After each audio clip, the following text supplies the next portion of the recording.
Hi there, you are welcome. So you have captured some webcam footage of your smiling face and now you're wondering, what can I do with this? Well, let's take a look at some options.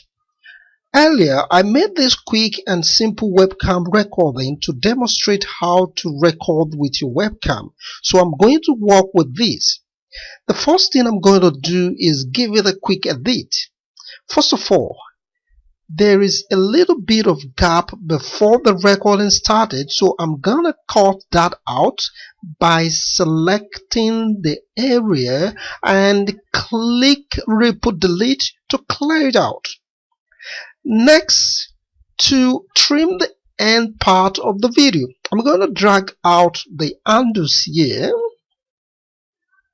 to select the area, right click and just do Repeat Delete.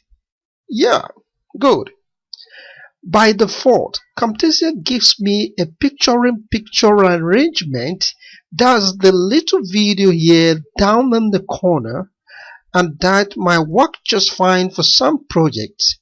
Let's say I want to make the little video a little much bigger, so I click the edge to proportionally scale it up to a desired scale.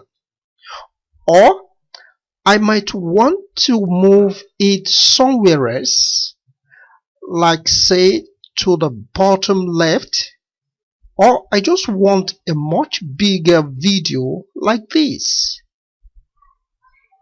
Good. Thanks for watching. See you in the next video.